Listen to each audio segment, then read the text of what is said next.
DZRH, a proud member of MBC Media Group. 6 na minuto na makalipas sa alas 4 na umaga. DZRH, magandang umaga Pilipinas sa DZRH Radio, DZRH TV at DZRH Online. Kasama si Kuya Angelo Palmones. Magandang umaga Pilipinas. Lunes tayo ngayon, ikapito ng Abril 2025. Sa ulo ng ating mga balita, Vice President Inday Sara nakabalik na ng Pilipinas mula sa The Hague. Liderato ng Kamara, pinuri ang mabilis na aksyon ni PNP Chief General Marbil laban naman sa mga Kotong Caps. Anelet Pionas at iba pang pangalang tunog celebrity tumanggap din ng confidential fund mula kay BP Inday. Highway Patrol Group nagkasanang investigasyon sa laganap na paggamit ng peking protocol plate na number 8. TUP nagdeklara ng araw o day of mourning. Face-to-face classes sinuspende 2 araw mula April 7. 9 na lugar sa bansa nakararanas naman ng extreme heat index. Kasama pa rin natin ang buong radyo natin FM nationwide, ang ating mga radio station nationwide. Yan din ang ating mga DZRH News FM sa Luzon, Visayas at Mindanao. Bagong balita, bagong impormasyon. Kasama si Kuya Angelo Palmones. Magandang umaga Pilipinas. Sa detalye ng ating mga balita, ng 9 na lugar ang nakaranas ng danger level heat index na nasa pagitan ng 42 hanggang 44 degrees Celsius nitong weekend. Ayon kay Ubed Badrina ng Pag-asa, ang pinakamataas na naitalang heat index ay sa Puerto Princesa City sa Palawan, umabot ng 44 degrees Celsius. Naranasan naman ang 42 degrees Celsius na heat index sa Dagupan City, Pangasinan, Kamiling sa Tarlac, Cuyo, Palawan, Iloilo City, Dumangas, Iloilo, La Carlota, Negros Oriental at Maybay, Leyte. Ang Metro Manila naman nakapagtala ng heat index na nasa pagitan ng 37 hanggang 39 degrees Celsius. Patuloy namang makakaapekto ang Intertropical Convergence Zone sa Palawan at Mindanao. Malaki rin ang tsansa na ulanin ang southern at western parts ng Mindanao, epekto naman ng ITZZ. Mararanasan ang brownout sa ilang lugar sa Metro Manila, Cavite, Bulacan, Laguna mula ngayong araw, April 7.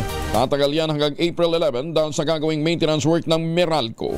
Sa abisong inalabas ng Meralco, magkakaroon ng power interruption sa ilang bahagi ng Norsagray, San Jose del Monte at Angat sa Bulacan ngayong araw, April 7. Pansamantala ring mawawala ng supply ng kuryente ang ilang bahagi ng Marikina at Makati City simula bukas, April 8 hanggang April 9. Sa April 10 naman at 11, mararanasan ang power interruption sa ilang bahagi ng Caloocan City at Parañaque. Gayon din ang ilang bahagi ng Cavite at Laguna dahil naman sa installation at replacement ng electricity facilities at line reconductoring work. Nakapagtala ng 2 AS emission events ang Bulkang Kanlaon na nanatiling nasa alert level 3 nitong nakaraang Sabado. Ayon sa DOST PBOX, tumagal ng halos 13 hanggang 24 minuto ang pagbugan nito ng abo. Naiulat din ang pagtaas ng sulfur dioxide emission mula 2,047 tons noong Sabado. Umabot naman ng 2,077 tons kahapon, araw ng linggo, at ang plumes nito umabot ng 400 meters ang taas.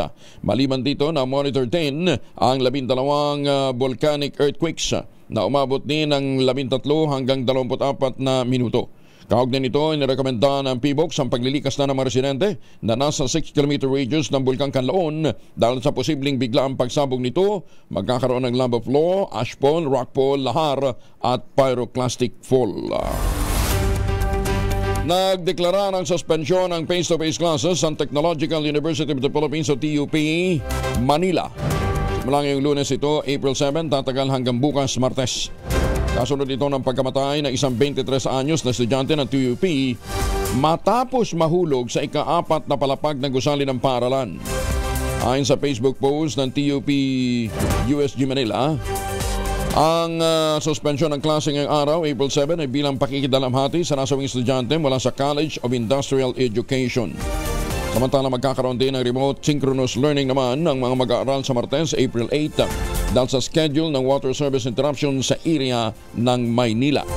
Pagkatapos April 9 naman, araw ng Kagitingan, wala ding pasok.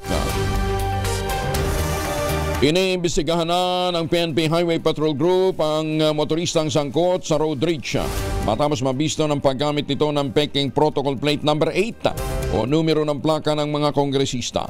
Ayon kay Highway Patrol spokesperson Lieutenant Nadame Malang, pinaalam na nila ang pagkakakilala ng suspect habang kinukumpirma rin nila kung talagang peke nga ba ang plaka nito. Sinabi ni Malang, kanila ring aalamin kung sino at saan posibleng ginawa at ibinibenta ang peking protocol plates. Una rito nag-viral sa social media ang isang motorista na sakay ng SUV na may plakang 8. Matapos na kanyang pagbantaan na babarilin ng kanyang nakaalitang kapwa motorista. Posible umanong peke ang special protocol plate number 8 na nakakabit sa sports utility vehicle na sinakyan ng isang lalaking nagbantang babarilin ang kanyang nakaalitan sa kalsada ayon kay House Secretary General Reginald Reggie Velasco. Sabi ni Velasco, mariing kinukundina ng Kamara de Representantes ang maling paggamit ng special protocol plate number 8 ng may-ari o driver ng naturang SUV. Inimok din ni Velasco ang mga otoridad na agad magsagawa ng investigasyon at papanagutin ang individual na nasa video.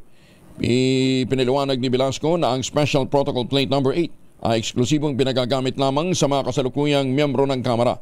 Hinimok din ni Velasco ang publiko na maging mapagbantay, i-report kaagad ang mga katulad na insidente. Nilinaw ng Department of Transportation na walang inilalabas na anumang travel o security advisory ang Amerika laban sa Ninoy Aquino International Airport at iba pang paliparan ng Pilipinas.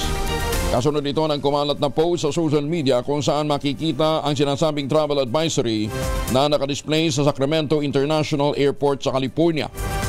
Agad na kinonsulta ni Transportation Secretary Vince Dizon ang U.S. Transportation Security Administration Manila kaugnay ng naturang travel advisory. Ayon kay Dizon, aksidenteng naisama ng TSA Sacramento sa mga monitor ng paliparan ng lumang travel advisory na inilabas noong pang 2018.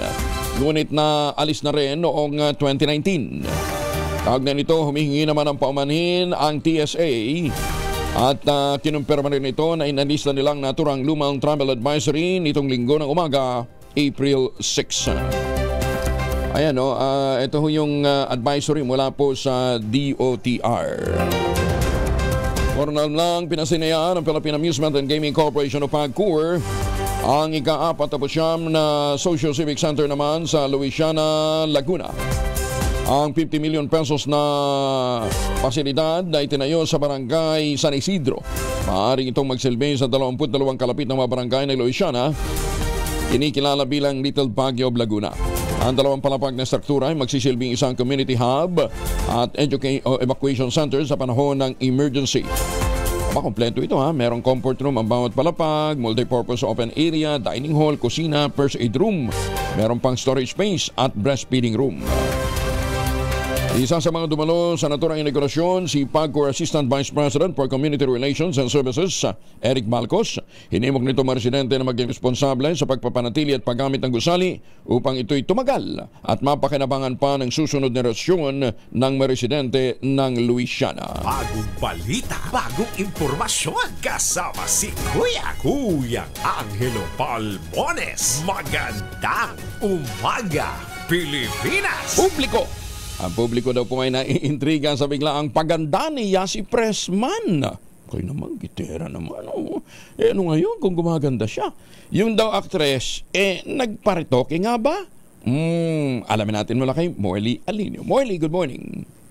Gising ng showbiz sa Rampa na Pilipinas. Good morning, Kuya Angel. Nagtataka, nag-iisip ang maraming tao. Bakit si Yasi Pressman ay biglang gumanda? Nagparitoke nga ba ng mata? Nagparitoke nga ba ng bibig o ilong? Pero malaki ang iginanda ng naturang actress ngayon kung ikukumpara ng mga panahong siya ay nagbibida pa sa Batang Quiapo. Well, kung sa bagay, wala namang masama kung magparitoke ang isang tao. Kaya lang, hindi pa rin nagsasalita si Yasi Pressman kung alin sa mukha niya ang pinagalaw niya Salamat po, Doktor, ngayon. Yan ang ating DCRH Showbiz Latest News. Ako po ang inyong RH47, Morley Alinyo para sa DCRH, una sa Pilipinas, una sa Pilipino. Babu! Magandang umaga, Pilipinas! Ingit lang kayo kung gumaganda lalo si Presnan, ano ha? Oo, sabi nga ni Dr. Ortiz, kung ikaw ay may pera at hindi ka maganda, pagkakataon mo na magpaganda. Ayan. Libre konsultasyon pa rin daw po. Ayan. Extended ho yung kanilang offer ng Ortiz Clinic sa libreng konsultasyon para sa mga gustong gumanda.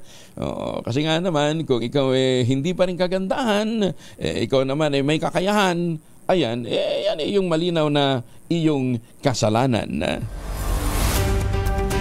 Balik Pilipinas na si Vice President Sara Duterte matapos ang halos isang buwang pananatili sa The Netherlands para alalayan ang amang sinating Pangulong Digong Duterte na nakapit ngayon sa detention cell ng International Criminal Court. Nagdesisyon si VP Sara na bumalik ng bansa matapos makumpleto ang core defense team ng ama para sa kaso nitong crime against humanity. Pinangungunahan nga ni Attorney Nicholas Koopman. Hindi makasasama sa defense team si Attorney Harry Roque dahil kasalukuyan itong humihirit ng political asylum naman sa The Netherlands. Dumating si Inday Sara sa NAIA bago mag-alas 10 kagabi sakay ng Emirates Airlines flight EK334. Una rito sinabi ng pangalawang Pangulo, tapos na ang kanyang misyon sa The Hague. Well-organized ang lahat ng kanilang sistema sa pagbisita ng kanyang pamilya kay dating Pangulong Digong. Nagtungo sa The Hague si VP Inday noong March 12, isang araw matapos arestuhin ang kanyang tatay sa NAIA pagdating mula sa Hong Kong. Pinuri naman ni Speaker Ferdinand Martin Romualdez ang Philippine National Police Chief na si General Romel Marbil sa mabilis na pagkilos laban sa mga pulis na sangkot umano sa pagdukot at pangingikil sa dalawang Chinese national at pagsibak sa hepe ng mga ito. Nangako rin ang pinuno ng 306 na miyembro ng Kamara susuportahan ang hakbangin ng PNP na mas maging maayos ang ibinibigay na serbisyo. Iginit ni Speaker Romualdez ang kahalagahan ng reforma sa hanay ng PNP. Umaasa ito na tuloy-tuloy ang magiging pagsulong ng kinakailangang pagbabago. Nangako naman ng House Speaker na pagdating sa pagpapahusay ng serbisyo, susuportahan niya at ang kanyang mga kasama itinutulak na reforma at titiyakin ang dagdag na pondo upang maipatupad ang mga ito.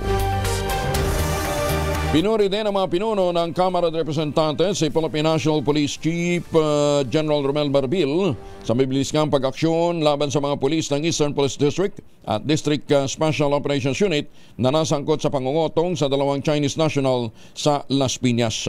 Ayon kay Laguna Representative Dan Fernandez, Chair ng Committee on Public Order and Safety, at Surigao del Norte Representative Robert H. Barbers, ang chairman naman ng Committee on Dangerous Drugs, ang hakbang ni Marbil na ipakulong ang mga pulis na sangkot at pinapanagot ang kanilang hepe isang malinaw na pagpapakita ng matibay na dedikasyon sa pagtupad ng reforma sa hanay ng kapulisan at pagpapatupad ng pananagutan sa ilalim ng administrasyon ng Pangulong Bongbong Marcos.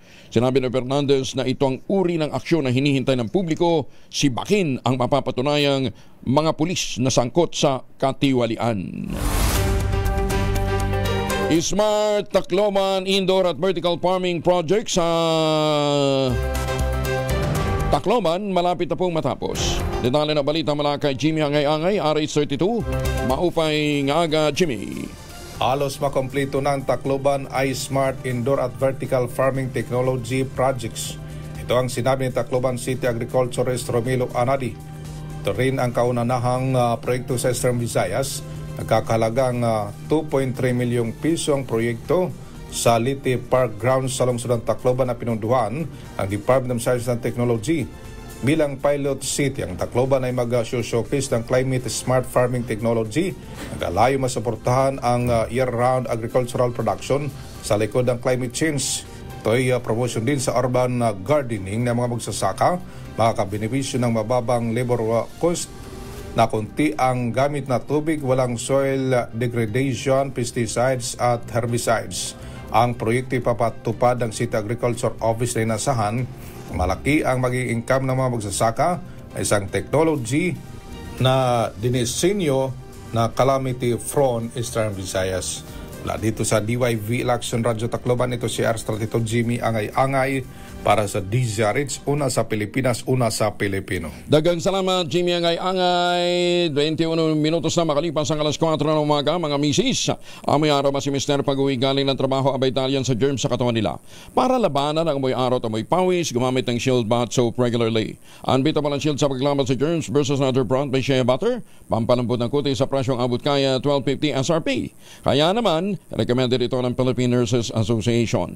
Kaya mga misis ay challenge yung subukan ng Shield Bath Soap. Galit sa sakit, may malasakit, sulit na sulit. Maganda umaga, Pilipinas! At habang kayo po ay naliligo gamit ang Shield Bath Soap, eto na muli ang ating mahiwagang tunog. Nag-uumpisa tayo ulit ng 1,000 pesos. Ha? Eto na po ang ating mahiwagang tunog. Aha, ayan. Ayan, malinaw, pinupukpok. Ano ang pinupukpok? Tsaka anong panampukpok? Okay? Ang very unlikely magkasama ho ito, ano ha? Pero yung isang item po na hinahanap natin ay ginagamit sa construction. Gawa sa bakal. Yan masyado na malapit yan, ha? Sobra na yan, ha? Ginagamit sa construction, gawa sa bakal, at ang prinsipyo ay pinupukpok. Okay. Pagka naman hindi nyo panahulaan na ganyan, ano ha? Paabutin natin ito ng 50 mil. 38 million na dali sa atin last week eh. Masakit sa bulsa, ha? Baka akala nyo. Sige, ngayon, eto ho uli ang ating mahiwagan tunog. Ayan, ha? Ang inyong mga sagot, ipapadala po ninyo sa 0919-2826485. Sundin ang tamang format po ng pagte-text, ha? Yung iba kasi hindi pala sumusunod sa tamang format kaya hindi binabasa ng system. Empty space name / address / contact number / at ang inyong sagot. Isang beses lamang po maaaring mag-text sa ating text line gamit ang inyong mobile number. Sa mga sasali online, kinakailangan meron po kayong sharer badge. Ayan, ha? Klaro, ha? Anong kinalaman ng paliligo habang kayo po ay anong kinalaman ng Shield Bath Soap habang kayo naliligo? Ano ha? Siyempre, papawisan kayo kapukpok-pok. Baka pukpok kayo ng pukpok na kung ano mga bagay dyan papawisan kayo. Ayan, ha? Yan po ang koneksyon ng Shield Bath Soap. Samantala, kontrobersyal na pahayag ni Misamis Oriental Governor Unabia laban sa Muslim community, sinagot ni BARM spokesperson Asnin Pendatun. Detalye na balita mula kay June Di Magutang Aris 19. Assalamualaikum, Brother June. Alaikum assalam, Kuyang Angel. Nakaabot na sa kaalaman ng Bangsamoro Government ang kontrobersyal na opensibang pahayag ni Misamis Oriental Governor Peter Unabia Sr. laban sa mga Miranaos at sa Bangsamoro community. Ang kontrobersyal na pahayag na ito ni Unabia ay nag-viral sa social media na umano'y ang mga Muslim ang dahilan ng mga problema sa Misamis Oriental. Sa opisyal na pahayag mula kay BARM spokesperson Mud Asnin Pendatun, tinawag nitong uncalled for ang pahayag na ito ni Governor Unabia na ang ibig sabihin ay wala sa lugar o hindi kinakailangan o hindi nakakatulong sa iniestablisang kapayapaan sa Mindanao. Ang mga pahayag na ganito ay magdudulot lamang umano ng problema sa respeto sa bawat community na may iba't ibang pananampalataya at paniniwala sa Mindanao. Mariing inihayag pa rin ni Pendato na ang tagumpay ng tunay na kapayapaan ay nakasalalay sa kooperasyon at pakikiisa mula sa bawat sektor. Ayon pa rin kay Pendato, kumita ng Bangsamoro Government para sa pinapanday at sa mas pinagpapatibay pang pundasyon ng sinisimulang kapayapaan sa Mindanao. Dapat umano ang pananalita ng bawat leaders na tulad ni Governor Nabia ay siyang pinanggagalingan ng pag-asa, kahinahunan at pagkakaisa ng community. Umaasa pa rin ang Bangsamoro Government na sana'y kaisa at kasama pa rin si Governor Nabia sa lahat ng pagsisikap na ito. Magugunita naman sa kanyang mga pahayag, binastos din ni Nabia ang nursing profession ng bansa. Bilang reaksyon ni COMELEC Chairman George Garcia, maghahain umano sila ng show cause order laban kay Misamis Oriental Governor Peter Unabia dahil sa diskriminasyon na ito sa ating mga kababaihan. Bukas naman ang ating himpilan para sa panig ni Misamis Oriental Governor Peter Unabia Sr. Mula sa Central Mindanao, RH19, June Di Makutak, DZRH, una sa Pilipinas, una sa Pilipino. Daghang salamat, June Sokran. O nga naman, wala sa lugar yung mga banat ni Don Pedro, ano ha? Oo. Kung mag-iimbestiga ho ang COMELEC, idaman nyo na ho yung nandiyan sa Pasig. na nag-aalok ng pagsiping niya sa mga solo nanay. Feeling pogi, ha? Okay mga mamis, Laundry Day today. Kunot-no ka ba kapag makapit, madikit at malupit ang badya? All you need is pride. Ba't mapahirapan ang self sa pride? Easy at worry pa rin naman ang laundry. Sa Triple Stain Away Formula, tanggalang matitinding badya based on Tessa Chocolate, Mud and Sebon and Cotton. Gawa po ito ng ACS. Pinalawig pa ng Department of Agriculture ang import deadline para naman sa 25,000 metric tons ng frozen fish products. Ayon kay Agriculture Secretary Francisco Chu Laurel Jr., mula Mayo ng 2025, na-extend na ang deadline ito sa Hunyo ng taong kasalukuyan. Itinaas din sa 140 metric tons ang maximum volume ng importation para sa bawat accredited importer mula sa dating 112 metric tons. Samantala, ang deadline naman para sa sanitary at phytosanitary import clearance ay April 23. Ilan sa mga fish product na saklo nito ay ang sardinas, gindara, pangasius, tuna byproducts, swordfish, barramundi at iba pa. Hindi pa tapos ang masigasig na pangangampanya ni Senator Amy Marcos sa iba't ibang bahagi ng bansa. Matapos ang kanyang pagdalaw sa lalawigan ng Cagayan, nagtungo naman ito noong April 6 sa bayan ng Pililla, Rizal para makipag-ugnayan at makaisa sa mga lokal na residente. Sa kanyang talumpati, muling nilinaw ni Marcos ang usapin tungkol sa halalang barangay. Sinabi nito na huwag mag-alala ang mga barangay officials. Walang eleksyon ngayong taon. Hindi pa tiyak kung 4 o 6 na taon din ang magiging bagong termino, pero ang sigurado siyang walang barangay elections ngayong 2025. Bukod sa isyu ng eleksyon, binigyan din ni Senator Amy ang patuloy niyang pagtutok sa kapakanan ng iba't ibang sektor ng lipunan. Muli nitong tiniyak ang kanyang suporta sa mga magsasaka, mga nakatatanda, mga persons with disabilities, mga solo parents at na anya'y madalas nakakalimutan ngunit patuloy na lumalaban sa araw-araw na pamumuhay. Huwag maging tagapagsalita ng kasinungalingan. Ito naman ang apela ni House Speaker Martin Romualdez sa publiko kasabay ng mariing pagkondena sa pagkalat ng mga pekeng balita na anya'y mga gawa-gawang krimen sa social media na nagdudulot niya ng takot sa publiko at sumisira sa progresong nakamit na ng pampublikong kaligtasan. Ayon kay Romualdez, fake news ang nagdudulot ng takot sa taong bayan at hindi krimen. Maganda niyang instrumento ang social media, pero kung gagamitin ito para sa pagpapakalat ng kasinungalingan, magdudulot lamang ito ng panik, nagiging banta sa katatagan ng bansa. Iginiit din ng House Speaker na dapat magtulungan para sa kapayapaan at katotohanan at hindi mapipreserba ang kayusan kung hahayaan na lamang na mapanlinlang ang ikakalat. Inaasahan sa pagdinig ng House Strike Committee sa Martes bukas yan, mabibigyan linaw ang lawak ng epekto ng lumalalang problema sa fake news at disinformation ayon sa isang leader ng Kamara de Representantes. Kasabay nito, iginiit din ni House Majority Leader Judas Idre ang paglaban sa pagkalat ng maling impormasyon dahil ito'y responsibilidad ng lahat. Binigyan din na Isidre na ang paglaban sa disinformation ay obligasyon ng bawat sektor ng lipunan. Sinabi pa ni Isidre, hindi dapat ginagamit ang terminong fake news para lamang sa mga impormasyon na hindi naman nakabatay sa katotohanan. Patuloy namang humahaba ang listahan ng mga kaduda-duda at mukhang gawa-gawang mga pangalan na inilistahan ng tanggapan ni Vice President Sara Duterte at nabigyan ng confidential fund ang umabot ng kabuuang 612.5 million pesos. Ayon kay House Deputy Majority Leader Paula Ortega ng La Union.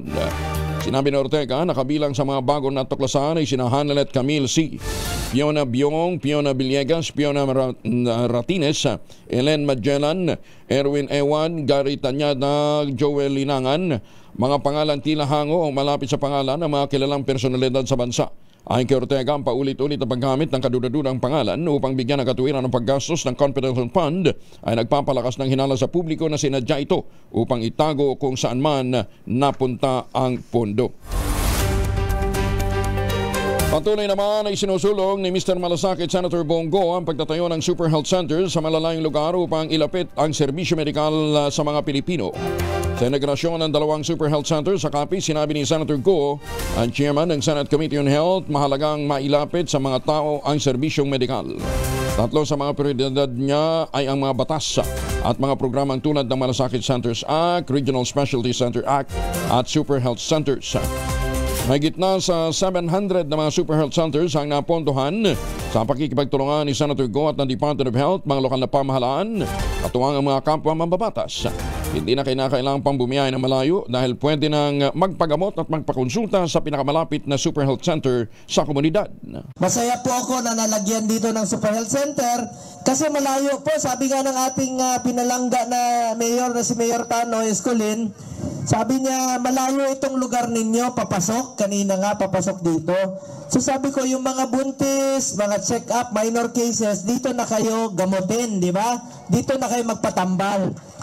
Kung kailangan nyo magpunta ng hospital, doon sa Rojas Hospital, may malasakit center din po doon. Pwede nyong lapitan. At kung hindi kayang operahan sa Rojas Hospital, kailangan dalawin sa Maynila Health Center, magsabi lang kayo sa akin, sa abot ng aking makakaya, tutulong ako pati pamasahin ng inyong pasyente. Masaya po ako na... Alas 4:32 ang oras sa buong Kapuluan. O sa mga may lakad ha, magbaon ng proteksyon laban ho sa mikrobyo. May dalawang formulation ng family alcohol na pwede nating pagpilian. Yung family, 70% isopropyl alcohol, especially prepared for clinics, hospital, pharmacies, laboratories, pero okay na okay din po sa mga households. Very effective yan sa disinfection at sterilization. Ganyan na bagsik ng family, 70% isopropyl alcohol. Maghapon man natin gamitin, no problem, hindi po manunoy ang ating mga kamay dahil meron po itong moisturizer. Yun namang mabangong family rubbing compound improvement cologne. Ayan po yung mabangong isopropyl alcohol na ginagamit po ng mga masahista, mga berbero, mga doktor, mga nurse, mga kumadrona for sponge bathing and other cleansing purposes. Family rubbing alcohol parang di siya reachable na sa mahabang panahon. Mabibili sa namang butik at convenience stores nationwide. Family rubbing alcohol hindi lang pampamilya, pang sports pa. Maganda umaga, Pilipinas! Bataan PNP nagsagawa ng ocular inspection sa pagdarusa ng 83rd araw ng kagitingan sa April 9 po yan sa Mount Samat Shrine sa Pilar, Bataan. Kasama sa mga nagtungo doon si Danny Kumilang, RH37. Danny, good morning. Bilang paghahanda sa nalalapit na araw na kagitingan sa Bataan, pinangunahan ng bagong talagang Provincial Director ng Bataan PNP na si Police Colonel Marites Salvadora ang pagsasagawa ng ocular inspection sa mismong pagdadausan ng ika-83 pagdiriwang ng dambana na kagitingan sa Mount Samat Shrine sa Barangay Diwa, Pilar, Bataan. Kasama dito sa pagsasagawa ng ocular inspection, itong sina Police Lieutenant Colonel Alfredo Solomon Jr., Deputy Provincial Director for Operation, Police Major Dennis Duran, Acting Chief Operation, at Police Major Larry Valencia, Chief of Police ng Pilar Municipal Police Station. Layunin ng pagbisitang ito na suriin ang bawat paligid, mga paghahandang pang-seguridad, estratehiya ng deployment sa lugar, at mga kinakailangan logistiko upang matiyak ang maayos at ligtas na pagdaraos ng taunang selebrasyon na nagbibigay galang sa katapangan at sakripisyo ng mga sundalong Pilipino at Amerikano noong ikalawang digmaan pandaigdig. Inaasahan na magiging maayos at matiwasay ang nasabing pagdaraos ng selebrasyon tulad ng mga nagdaang taon ng buwan ng Abril 9, nagaganapin naman ito araw ng Wednesday 2025. Danny Kumilang, RH37, DCRH, una sa Pilipinas, una sa Pilipino. Maraming salamat, Danny. May paabake kayungan sa ating mga kababayan dyan po naman sa Pampanga. At magandang umaga muli sa ating pong mga seafarers, sa ating mga mandaragat, sa mga OFWs natin sa iba't ibang panig ng mundo. Magandang umaga po sa mga Pilipino dyan po sa Hong Kong, sa Taiwan, sa Middle East syempre, at sa mga seafarers natin. Pauwi na kayo ng Pilipinas, huwag na ho kayong magpasalubong ng imported na tsokolate. Meron po tayong tangerine chocolate. Ang tangerine chocolate po ay produkto ng mga magdiniyog, ng mga magsasaka dyan po sa lalawigan ng Quezon. Katulong po ni Dr. Helen Tan, yung po mga planting material ng kakao galing Davao. Hinakot po yan para maitanim sa ilalim po ng mga nyugan. Kaya ngayon nagpo-produce na ho sila ng dekalidad na kakao beans. Pinaprocess yan para maging tangerine chocolate. Available po sa 0919-095-5935. Yung mahigit 10 variants ng tangerine chocolate, pwede ho nyo ma-verify sa tangerinechocolate.ph dahil ang mga raw material niyan ay galing din po sa ani ng ating mga magsasaka. Sabi nga po ni Dr. Helen Tan, sino bang magmamalasakit sa Pilipino kundi ang kapwa Pilipino? Kaya sa bawat tangkilik po natin ng tangerine chocolate, pinalalakas natin ang loob ng ating mga magsasaka, pinalalakas natin ang ating lokal na ekonomiya. Tangerine chocolate 100% gawang atin, gawang lokal, but taste and looks global dahil tinulungan po ito ng DTI at ng Department of Science and Technology. Maganda umaga, Pilipinas! Diyos maraming aga sa ating mga kababayan dyan po sa Bicol. Mahigit 100,000 mga minimum wage employers at mga domestic workers naman sa Bicol ang nagsimula ng ma-enjoy ang kanilang mas mataas na sahod. Ayon sa National Wages and Productivity Commission, kasunod dito ng unang tranche ng wage increase na ipinatupad nitong Sabado. Sa ilalim nito, itinaas sa 415 pesos ang daily minimum wage sa mga manggagawa sa rehiyon, habang 6,000 pesos naman sa kada buwan para sa mga household service workers. Samantala, ilang labor groups naman ang mapila kay Pangulong Bongbong Marcos, sertipikahan din bilang urgent ang panukalang 200 pisong wage increase sa harap ng transport fare hikes. Ayan ha. Ay, magandang umaga po. Diyos marahing aga sa mga kababayan natin dyan sa Kabikulan. Ano ha? Magandang umaga kay Mayor Pino Garbin ng Legazpi City. Maganda umaga, Pilipinas! 36 na makalipas ang alas 4 ng umaga, oras na para tayo po naman ay mag-ultabayo. Ang ultabayo po ay postbiotic with Lactococcus lactose-free plasma. Ito po ay dumaan sa mahabang clinical trial, hindi po kwentong kutsero, kundi human clinical trial dyan po sa Japan. Ang bawat kapsula po ng ultabayo ay nagtataglay ng 50 billion cells ng Lactococcus lactose-free plasma. Yan po napaka-potent po nito, napaka-epektibo po nito na pagpasok sa ating katawan, itinataboy po nito yung mga toxins na pumasok po sa ating sistema. Ito po ay dahil sa pinagagana ng ultabayo o ng postbiotic, ang PDC, yung plasmacytoid dendritic cell. At yan po naman yung tinatawag na commander ng ating immune system. Nakatutulong din po ang ultabayo para magkaroon tayo ng magandang tulog, malabanan ang puyat, pagod at stress. Ilan lamang ho yan sa mga benepisyo ng ultabayo. Pero po pwede na rin pala ito sa mga bata. At para po sa inyong mga concerns, mga katanungan po ninyo, po pwede kayong mag-text sa 0917-110-6580 at tanungin ho ninyo yung mga medical experts na nakastambay dyan ng inyo pong mga concerns. Ang ultabayo po ay registrado sa Food and Drug Administration. Ito po ay halal certified. Available sa Mercury Drug, Amesco Drug, Pasmad Pharmacy, John's Pharmacy at Curamed. Pero wag natin kalimutan, ang ultabayo po ay hindi gamot at hindi dapat gamiting panggamot sa anumang uri ng sakit. Maganda umaga, Pilipinas! Bahay at warehouse ng isang negosyante sa Malasiki, Pangasinan, tinupok ng apoy. Detalye ng balita mula kay Freddy Pajardo, Aris 38. Masantos siya kabasan, ichikamin sa ating mga kababayan dyan po sa Pangasinan, Freddy. Masantos siya kabusan ko yung Angel. Alauna ng hapon kahapon kung saan ay napakainit ang sikat ng araw, biglang nagliyab ang tahanan at katabing warehouse na pagmamayari ni Mr. Danilo Mendoza, 53 anyos, negosyante at residente ng barangay Don Pedro, Malasiki. Sa paunang ulat ni Fire Marshal Senior Inspector Kimber Ancombate, agad silang nagresponde sa nasabing sunog, subalit dahil sa may mga nakaimbak na combustible materials gaya ng pintura at tiner at iba pa, mabilis na tinupok ng apoy ang bodega at bahay ni Mr. Mendoza. Nag-concentrate na lamang ang mga pamatay sunog sa gasolinahan na pagmamayari din ni Mr. Mendoza na nasa harapan ng kanilang nasusunog na bahay at bodega. Nakatulong ng Malasiki Bureau of Fire Protection ng Bayangbang, San Carlos City, Basista at Villasis Bureau of Fire sa pag-apula ng nasabing sunog na inaalam pa ang pinagmulan at talaga ng naabo ng apoy. Wala namang naitalang nasaktan sa nabanggit na sunog. Ito si Freddy Pajardo, Aris 38, nag-uulat para sa DCRH, una sa Pilipinas, una sa Pilipino. Maraming salamat, Freddy. Samantala, sa iba pang mga balita, naglabas ang Embahada ng China sa Pilipinas ng advisory sa kanilang mga mamamayan hinggil sa tinatawag na unstable public security. Sa isang advisory na nilabas ng Ministry of Foreign Affairs at Chinese Embassy at Consulate General in the Philippines, pinaalalahanan nito ang kanilang mga mamamayan, ang kanilang mga nationals na nasa Pilipinas o kaya nagpaplanong bumisita pa lang na sundin ang mga sumusunod. Higpitan ang pagbabantay sa local security situation, palakasin ang kamalayan sa kaligtasan at paghahanda sa anumang emergency. Bawasan ang hindi mahalagang pamamasyal at lumayo sa mga politikal na pagtitipon o sa mga matataong lugar. Sumunod sa lokal na batas at regulasyon at manatiling mapagbantay laban sa mga security traps. Una nang nilinaw ng Malacanang na hindi tinatarget ng otoridad ang isang partikular na nationality maliban na lamang kung sangkot sa mga krimen at mga iligal na aktibidad. Kaya huyang entertainment city, di ba? Tawag nila dyan, Entertainment City. puntahan nyo ngayon, Go City na. Wala na masyadong dayuhang nag-ookupa, ha? Panibagong pangaras naman ang ginawa ng China Coast Guard sa marko ng Pilipinas sa loob ng exclusive economic zone ng bansa. Nangyari ang naturang insidente 170 kilometers sa karagdagang sakop ng Zambales nitong linggo ng tanghali. Matay sa report, binuntutan, hinarang ng China Coast Guard Vessel 3302 ang BRP Cabra sa kabila ng radio challenges ng mga tauhan ng Coast Guard natin.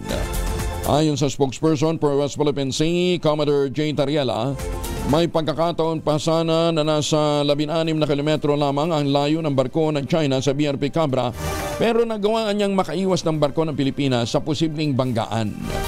Samantala, isa pang barko ng China Coast Guard ang namataan namang bumubuntot din sa barko ng Bureau of Fisheries and Aquatic Resources batay sa monitoring ni Maritime Security Expert Raymond Powell.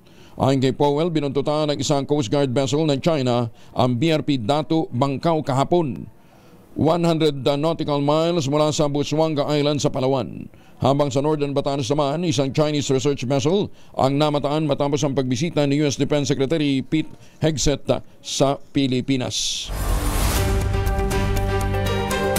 Nagpasalamat ang mga magsasaka at mga irrigators kay Speaker Martin Romualdez sa patuloy nitong suporta sa mga mahalagang programa upang matupatubigan ang mga taniman gaya ng mga solar-powered pump irrigation projects. Ipinahayag ng mga magsasaka at mga irrigators ang kanilang pasasalamat kay Speaker Romualdez sa pamamagitan ng pagbabahagi ng mga benepisyong nagdudulot ng malaking pagbabago sa kanilang buhay sa ginanap na National Congress of Irrigators Association sa Batangas. Sa nasabing event, tiniyak naman ni Speaker Romualdez ang patuloy na suporta ng Kongreso sa mga proyektong patubig na tumatalima sa hangarin ng Pangulong Bongbong Marcos na paramihan ang produksyon ng agrikultura upang mapatatag ang seguridad ng pagkain sa bansa. Sa testimonya ni Rizalinda Kagalawan, isang farmer irrigator mula sa Misamis Oriental, sinabi niya nagkaroon ng malaking pagbabago ang kanilang kabuhayan dahil sa proyektong patubig.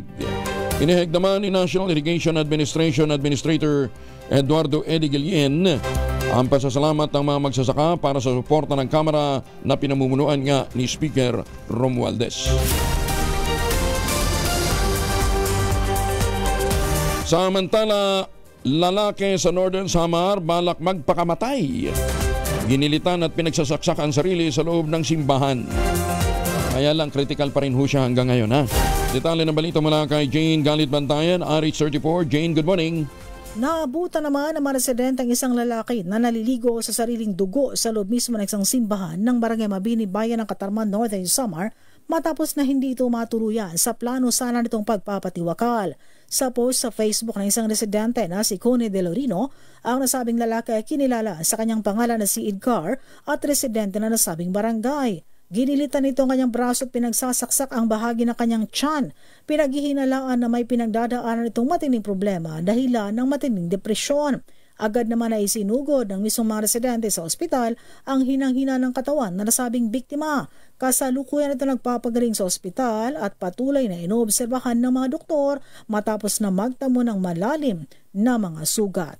Mula sa Aksyon Radyo Katarman sa lalawigan ng Northern Samar, RH34 Jane Galit Bantayan, una sa Pilipinas, una sa Pilipino. Salamat Jane Galit Bantayan. Idineklara si Senator Ramon Bong Revilla bilang adopted son ng lalawigan ng Capiz. Iginawad ni Capiz Governor Ferdinand Castro ang pagkilala bilang anak ng Capiz kay Revilla sa pagdiriwang ng Kapistahan 2025 nitong April 6 bilang pag-alala sa ika-124 na anibersaryo ng pagkakatatag ng pamahalang sibil ng Capiz. Ayon kay Castro, itinuturing nilang anak ng Capiz si Revilla dahil sa walang sawang suporta nito sa lalawigan at mga mamamayan. Kasabay nito, itinaas rin ni Governor Castro ang kamay ni Revilla bilang pag-endurso sa kanyang kandidatura sa pagkasenador. Personal na nakibahagi naman si Senator Bong Revilla sa Kapistahan 2025 bilang pasasalamat sa patuloy na suporta sa kanya ng mga taga-lalawigan. Naninindigan ng PDP laban senatorial aspirant na si Attorney Jimmy Bondoc na labag sa batas ang ikinakasa ng Commission on Elections na online voting para sa overseas Filipino workers sa midterm elections. Ayon kay Atty. Bondok, hindi intensyon ng kanyang partido na bahira ng Malaysia ang kautusan ng COMELEC kundi protektahan lamang ang integridad ng eleksyon sa pamamagitan ng mas mahigpit na pagsunod sa may iral na batas. Idiniin niyang bawal ang nangyayari ngayon na mas mataas ang kapangyarihan ng COMELEC resolution kumpara sa batas gaya ng Automated Election Law at Overseas Voting Act of 2013. Matatandaan naghain na rin ang PDP laman ng posisyon sa Korte Suprema upang harangin ang pagpapatupad ng COMELEC ng online voting para sa mga OFW sa nalalapit na eleksyon. Sa 122 pahinang petition for certiorari and prohibition, hiniling ng partido sa katastasang hukuman na magpalabas ng temporary restraining order at writ of preliminary injunction. Ipinadideklara rin bilang unconstitutional ang 4 na resolusyon ng poll body na naglalatag ng mga patakaran para sa online voting at automated vote counting. Sinabi ni Atty. Bondok na pundasyon ng demokrasya ang halalan at kapag pinasukan ito ng shortcut na labag sa batas, mawawala ng saysay ang karapatan ng mga Pilipino na bumoto. Magandang umaga, Pilipinas! Pero habang hindi ho nare-resolve yan, ang paalala po ng COMELEC, kinakailangan para po sa ating mga kababayan na gustong lumuhok sa online voting ay magparehistro. Punta na ho kayo sa inyo pong mga actually po pwede online, may online tayong binigay na link kung saan kayo po pwedeng magparehistro kung kayo ay sasali o boboto sa pamamagitan ng online voting. Magandang umaga, Pilipinas! 47 na makalipas ang alas 4 ng umaga. Magandang umaga nga pala sa ating kaibigang si Malu Tanyag dyan sa Australia, ha? Happy birthday, Malu Tanyag Babet. Ayan, ha? Kung mabalik lamang ito ng Pilipinas, mag-celebrate dito. Pagkatapos nag-celebrate din ang kanyang birthday dyan po sa Australia. Happy birthday, Boss Malu. At, kahapon naman, birthday ni General Efren Yebra. Ayan, ha? Si General Efren Yebra po ay retired PNP General at ipinagmamalaking anak ng Camarines Sur. Happy birthday, Boss Efren Yebra. Tapos pagkatapos ho ng malungkot na balita, masayang balita, ito naman ho yung malungkot na balita. Para ho sa mga kamag-anakan, kapamilya ni Kuya Ben Miranda, ito po yung buting mister ni Ate Flora, dyan sa Kidapawan City. Si Kuya Ben po ay pumanaw na noong pong April 3. Ang kanyang labi ay nasa San Pablo Village Chapel sa Cotabato City. At ang libing po ay bukas sa April 8. Sa Marian Hill Memorial Park, Cotabato City. Ayan, ha?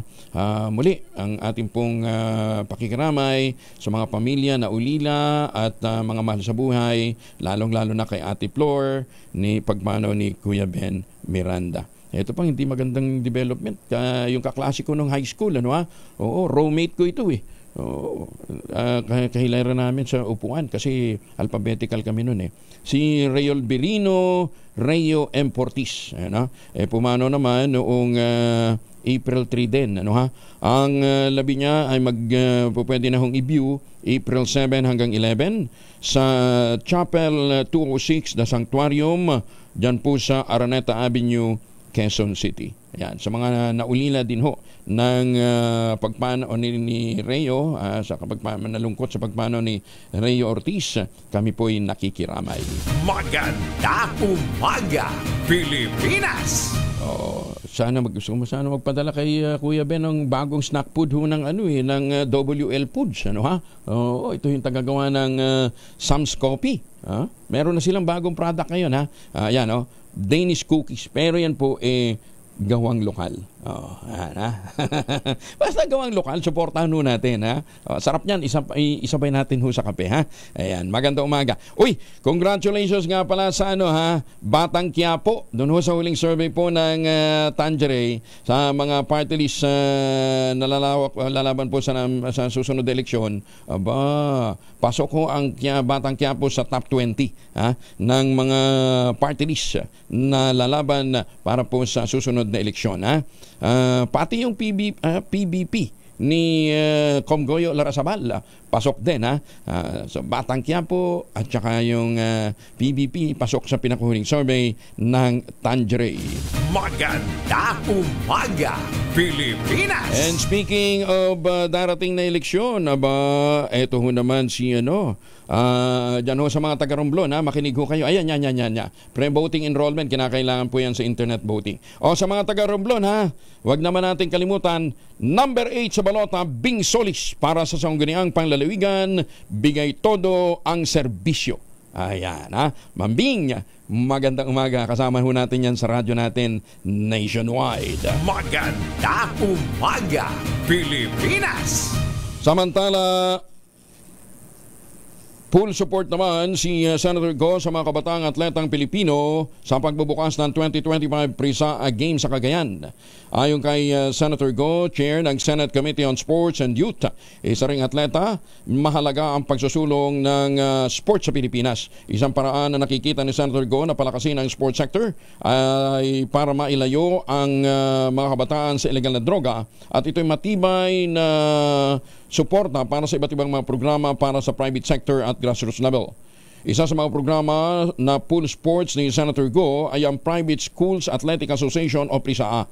Sa pangalawang taon, sinuportahan muli ni Senator Go kasama ang Philippine Sports Commission ang pagdaraos ng PRISA. Mainit naman ang naging pagtanggap kay Senator Bongo ng mga taga-Cagayan na host ng PRISA ngayong taon. Bago dumalo sa PRISA opening ceremony, guest of honor din si Senator Go sa paglulunsad ng bagong Super Health Center sa bayan naman ng Santo Niño, kung saan nag-motorcade din sila sa Tugigaraw City. Bilang chairman po ng Committee on Sports and on Youth, full support po ako sa ating mga atleta. Gusto ko lang pong banggitin sa inyo na isang paraan po na labanan natin ang illegal na droga ay through sports. Get into sports, stay away from drugs to keep us healthy and fit. Magandang umaga, Pilipinas. Nanawagan naman si Senator Amy Marcos sa mga opisyal ng gobyerno itigil ng turuan upang matugunan ang krisis sa sektor ng edukasyon sa bansa. Ginawa ng Presidential Sister ang pahayag sa kanyang pagdalo sa pagbubukas ng 2025 PRISA o Private School Athletic Association Games sa Cagayan Sports Complex. Ayon kay Senator Amy, dapat yakapin ang mga kapwa niya lingkod bayan ng diwa ng kapayapaan, pagkakaisa at pagtutulungan para sa kapakinabangan ng mga kabataan na kailangang hasain sa mga paaralan. Pinuri niya ang disiplina, pagkakaibigan at pagkakaisa ng mga kabataan sa naturang palaro na maganda niyang huwaran para sa mga nakatatanda, lalong-lalo na sa mga nasa kapangyarihan. Umasa naman si Senator Amy na matututong tumingin sa isa't isa ang mga nasa politika bilang kakampi sa pag-unlad at hindi bilang kalaban, dahil sa huli, pawang mga mamamayan naman ang nahihirapan o nagdurusa. Bumabandera pa rin ang Suprema ng Senado. Si Senator Lito Lapid sa pinakahuling survey naman ng social weather stations para sa senatorial belt ng nalalapit na midterm elections. Sa survey, nasungkit ni Senator Lapid ang number 3 hanggang number 5 na spot. Dahil sa 33% ng mga respondents ang sinasabing boboto sa kanya sa 2025 elections. Kung tutusin, tabla sana sa ikalawang pwesto sina Senator Bongo at Senator o Congressman Erwin Tulfo, kapwa nakakuha ng 42% bilang ikatlo, hanggang ika-4 na rank sina Ben Tulfo naman at Tito Soto na kapwa may 34%. Isinagawa ang face-to-face survey ng SWS nitong March 15 hanggang 20, may 1,800 registered voters ang mga respondents, ang edad ay pataas. Daniel Padilla at Kylie Echeverry muntik nang magkasuntukan sa nakaraang ABS-CBN Ball. O ba, bakit naman? Alamin natin mula kay Gorgie Rula. Gorgie, good morning. Noong Biyernes pa ang star-studded at pinag-uusapang Brighter Together ABS-CBN Ball 2025 na ginanap sa Soler, North Quezon City, pero mainit pa rin pinag-uusapan ngayon dahil sa napabalitang buntik na raw nagkasuntukan sina Daniel Padilla at Kylie Echeverry. Wala pang may mga nagsasalita tungkol sa manay gulong ito, pero kung ano-ano ng kwento ang naglalabasan. Ayon sa ilang mga nakasaksi doon sa after party, talagang magkasama raw sina Catherine Bernardo, Kylie Echeverry, pati pati sina Piolo Pascual, Donnie Pangilinan, Bel Mariano at si Dolly De Leon. May kumalat na video na katabi ni Catherine si Dolly De Leon pero mahigpit na hinahawakan ito ni Kyle. Bandang huli ay lasing na raw si Kyle at hawak-hawak pa rin daw ito si Catherine na parang hindi na raw komportable ang aktres. At nakita raw ito ni Daniel at sinita raw nito si Kyle na kaagad naman daw to the rescue ang kaibigan ni Kyle na si J.K. Labajo. Pero mabilis din daw na sumali at kinampihan naman ni Richard Gutierrez si Daniel Padilla. Naawat naman daw sila pero talagang nagkainitan daw dahil lasing na ang halos lahat. At may kumalat pang video na sinundo ni Carla Estrada ang anak niyang si Daniel na lasing-lasing na ito at isang sapatos na lamang ang suot. Wala pang may nagsasalita sa dalawang kampo kahit ang mismong namamahala ng katatapos lang na ABS-CBN ball. Obvious na gusto na nilang patayin ang isyong iyon pero patuloy na pinag-uusapan at kung ano-ano pang kwentong naglalabasan. Kaya abangan na lang natin kung may magsasalita kaugnay sa isyong ito. Gorgie Rula po nag-uulat mula sa showbiz ng DZRH, una sa Pilipinas, una sa Pilipino. Maraming salamat, Gorgie. Ayun, naging ABS-CBN brawl daw. Hindi ball. Ay, nako, kaya dapat po talaga ang alak, inilalagay ho sa bumbunan. Inilalagay po sa satyan, hindi ho sa bumbunan. Ihilingin naman ni Agriculture Secretary Francisco Tio Laurel ang suporta ng mga pangunahing ahensya ng pamahalaan, partikular na ng Central Bank at ng Department of Foreign Affairs na pagsikapan o tulungan ang pagsisikap ng Department of Agriculture na muling buhayin ang industriya ng abaka. Ang mahalagang sektor na nagbibigay ng pagkakakitaan ng mahigit sa 1.5 milyon ng mga Pilipino. Ang abaka na mas kilala sa ibang bansa bilang Manila Hemp ay katutubo sa Pilipinas at nagbibigay ng 86% ng pandaigdigang supply noong 2023. Simula 2014 hanggang 2023, ang industriya ng abaka ay nakalikha ng average na taunang export na $139.2 million. 18% dito ay mula sa raw fiber at 82% naman mula sa manufactured products. Pangunahin na dito ay ang sapal nito. Halos lahat ng sapal ng abaka na nagawa sa Pilipinas ay iniluluwas naman sa ibang bansa. Ayon kay Secretary Laurel, hihilingin din niya sa Bangko Sentral ng Pilipinas na rekonsidera ang desisyon na alisin na po yung abaka sa mga salaping papel dahil ang epekto nito ay nasa kabuhayan ng milyon-milyon Pilipino na nakadepende sa industriya ng abaka. Tinabi pa ng kalihim, hihimukin din niya ang TFA na isama ang hibla ng abaka sa mga pasaporte ng Pilipinas. At kaya din ang iba pang mga ahensya ng pamahalaan ay konsidera ang paggamit nito sa mga opisyal na dokumento. Alam ba ninyo na yung dollar, US dollar, may component po yan ng abaka? Muling ipinahayag naman ni Speaker Ferdinand Martin Romualdez sa kanyang suporta sa mga programang naglalayong i-modernize sa mga pampublikong transportasyon. Ganyan din ang mga pagpapalakas ng local manufacturer at gawang Pinoy na modern at electric jeep.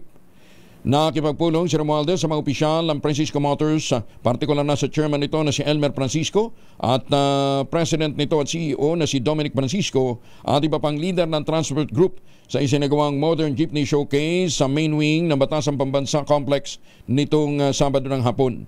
Ibinida dito ang pagbuhay sa iconic Filipino Jeep na may bagong disenyo para makatalima sa moderno at epesyente at ligtas na sa kalikasan na pampublikong transportasyon. Sumakay din si Speaker Romualdez sa naturang mga jeep na inspeksyon ang kanilang mga bahagi bilang patunay ng kahandaan na isinusulong na polisiya para umusad ang modernization ng hindi maiiwan ng mga Pilipinong manggagawa at ang lokal na industriya. Ang tradisyonal na Francisco passenger jeep ay pinapaandar ng Euro 4 compliant diesel engine habang fully electric Pinoy Transporter naman ay mayroong air conditioning. Aba, may CCTV. Pasukan ng mga pasahero sa kanang bahagi at emergency backdoor exit at access din para sa mga persons with disability. Magaling naman talaga ang mga Pinoy. Dapat ipakita naman ni Senator Ronald Bato de la Rosa ang parehong sigasig nito sa pagdalo at pagtugon kapag kinakailangan at huwag namimili lamang.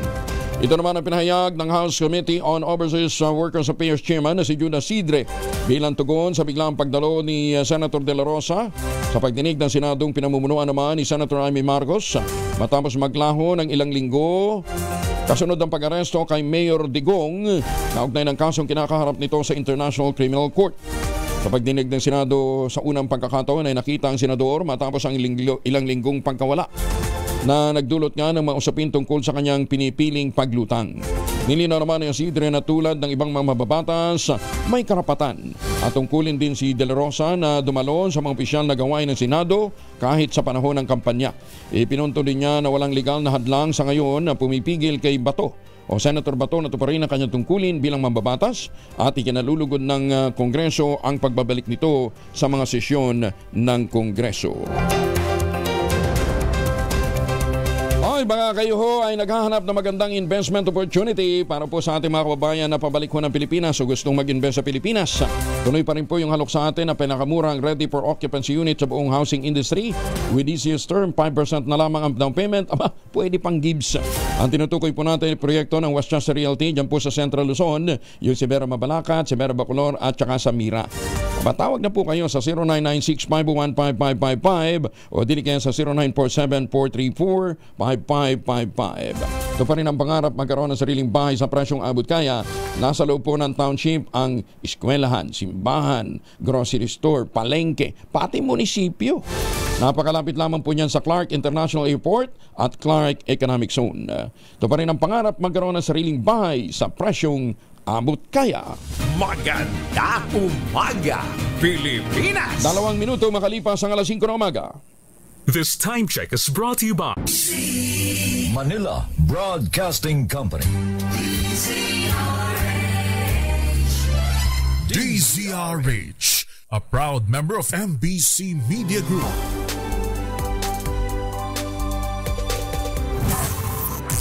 DZRH, magandang umaga Pilipinas sa DZRH Radio, DZRH TV at DZRH Online. Kasama si Kuya Angelo Palmones. Magandang umaga Pilipinas. 3 minuto na makalipas ang alas 5 ng umaga. Akala nyo kayo lang maapekto, ang Pilipinas lang apektado ng bagong taripa ng Amerika, ha? Lubhang maaapektuhan ng ipinataw na mas mataas na taripa ang mga mamamayan ng Amerika. Ito naman ang inabiso ng ilang American industry group sa Estados Unidos sakaling matuloy ang taripang ipapataw sa mga leading exporter. Ayon sa American Apparel and Footwear Association President at CEO na si Steve Ballmer, batay sa datos, 97% ng mga damit at sapatos na ibinebenta sa US imported.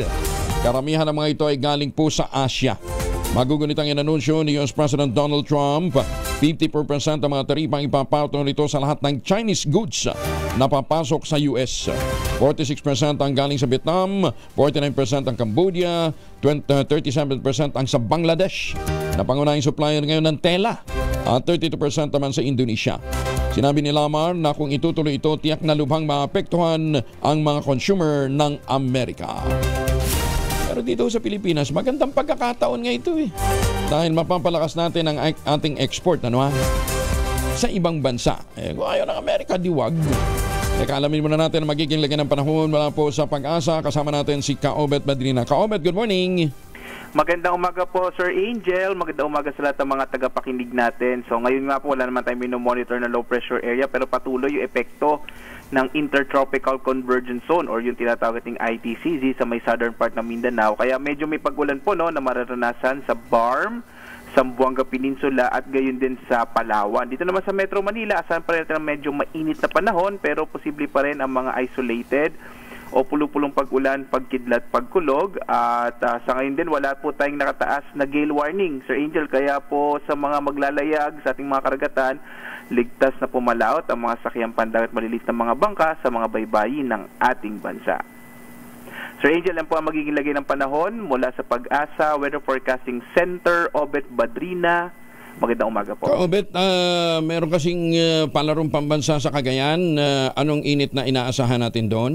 Cagayan Province po ito, no, sir? Cagayan Province, sa Cagayan Valley. Apo, sa Cagayan Valley po, in-expect po natin na heat index na mararanasan para sa araw na ito, particular na po sa may area ng Tuguegarao, nasa 41 po, nasa 41 degrees Celsius. Naku, mainit ha? Opo. So iba yung pag-iingat po sa mga atleta po natin, ano? Oh, ingat dyan ha. Dapat mag-hydrate sa tuwi-tuwi na ha. Tsaka wag na muna siguro maglaro between, kaya lang, pwede indoor, ano ha? Sa pagitan ng alas 10 hanggang alas 4 ng hapon. Tama, Sir Angel. Tama po. Kaobat, thank you. Magandang umaga. Magandang umaga, salamat po. Si Kaobat Adrina mula po sa Pag-asa. Maganda umaga, Pilipinas! Magbaon din po ng proteksyon laban sa mikrobyo. May dalawang formulation ng family alcohol na pwede nating pagpilian. Yung family 70% isopropyl alcohol, especially prepared for clinics, hospital, pharmacies, laboratories, pero okay na okay po yan sa mga households.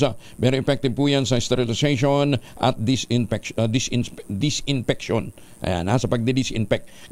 Ganyan po ang bagsik ng family 70% isopropyl alcohol. Maghapon man natin gamitin, no problem. Hindi po manuno yung ating mga kamay dahil meron po itong moisturizer. Yun namang mabangong family rubbing compound improved cologne, ayun po yung mabangong isopropyl alcohol na ginagamit po ng mga masahista, mga barbero, mga doktor, mga nurse, mga kumadrona for sponge bathing and other cleansing purposes. Family rubbing alcohol parang di siya reachable na sa mahabang panahon, mabibili sa namang butik at convenience stores nationwide. Family rubbing alcohol, hindi lang pampamilya, pang sports pa. Maganda umaga, Pilipinas! Inaasahang may dideliver na sa bansa ang bibilhing 20 F-16 fighter jets sa Pilipinas mula sa Estados Unidos simula 2026.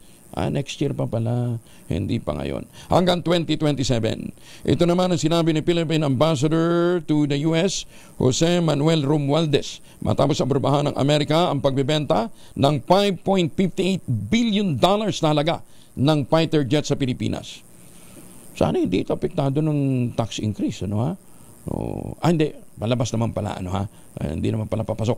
Ayon kay Romualdez, makikipag-usap ng Pilipinas sa US para sa long-term loan upang matulungan ng bansa sa pagkuha ng nasabing fighter jets na bahagi ng AFP Modernization Program. Bagong balita, bagong impormasyon, kasama si Kuya Angelo Palmones. Magandang umaga, Pilipinas!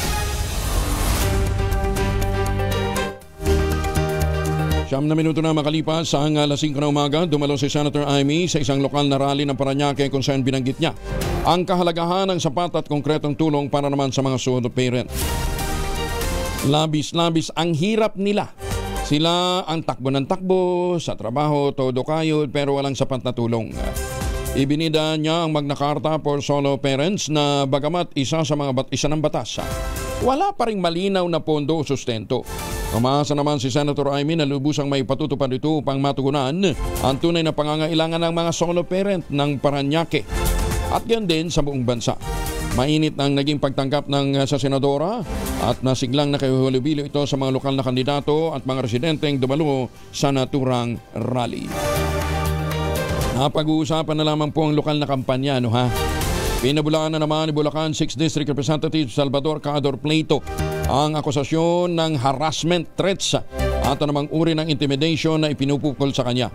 Iginit ni Pleito, walang basihan ng mga malisyosong paratang at akusasyon ng mga kalaban sa politiko na ang layon lamang ay sirain ang kanyang pangalan at magandang reputasyon ng kanyang pamilya.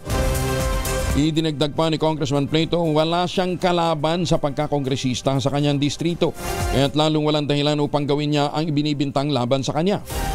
Binigyan din pa ng mababatas na walang sa kanyang pagkatao, mga paniniwala at gawis simula nang pumasok ito sa politika at public service na mangharas ng sinuman o kaya magbanta pa sa buhay.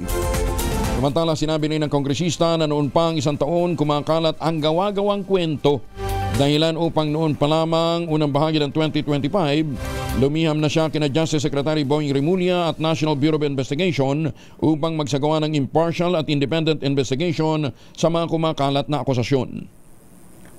Sinabi pa ni Congressman Pleito ang kanyang mga kababayan huwag basta maniniwala sa mga alegasyon ng walang batayan dahil madali lamang mag-akusa lalong-lalo na sa panahon ng kampanya.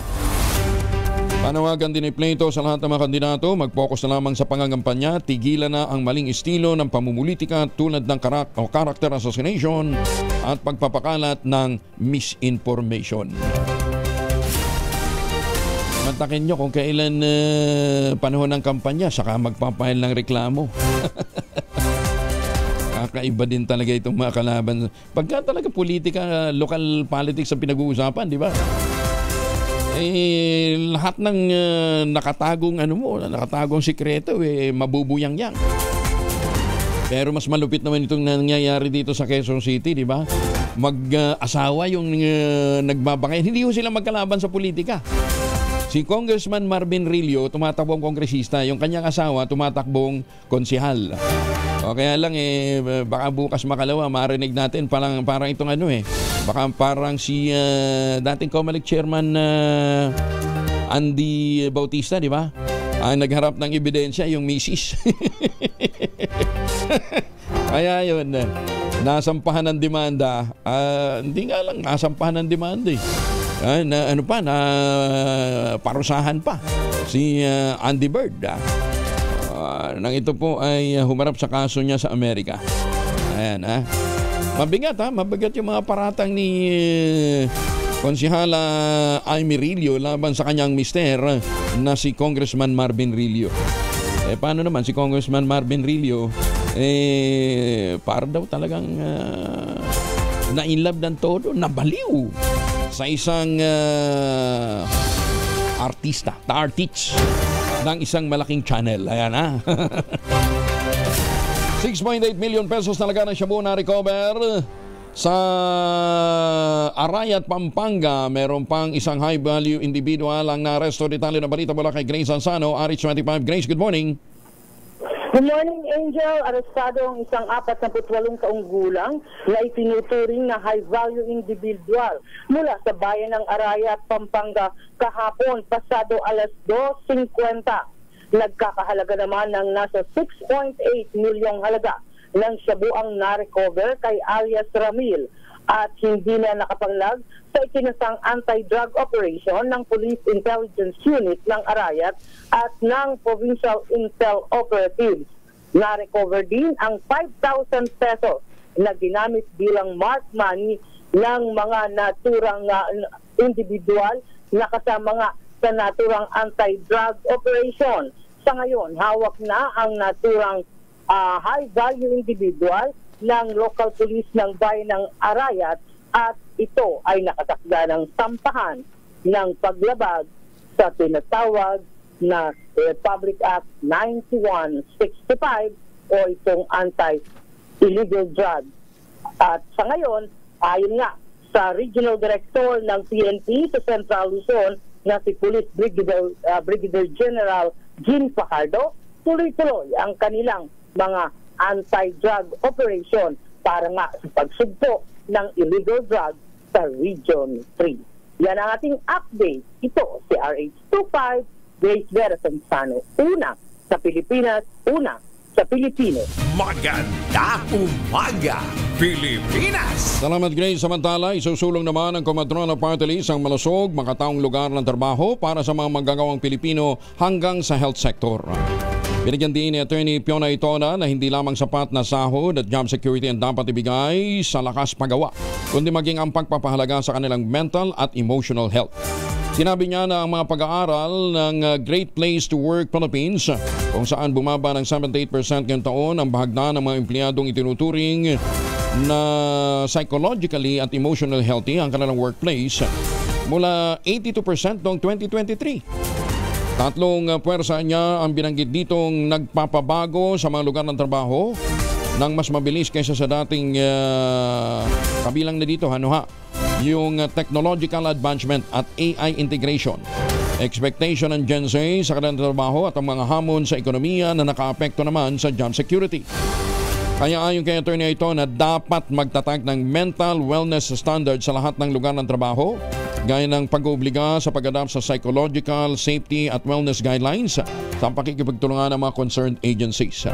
Kailangan din niya na siguraduhin ang tamang paggamit ng teknolohiya at proteksyon sa mga manggagawa sa pamamagitan ng paglalatag ng safeguards upang hindi masakripisyo ang kanilang kapakanan at maiwasan ang burnout at job displacement. Number 72 po sa inyong mga balota ang Comadrona Party List. Uy, magandang umaga po sa mga kumadrona natin ha. Lalong-lalo na sa mga membro po ng Midwives Foundation of the Philippines.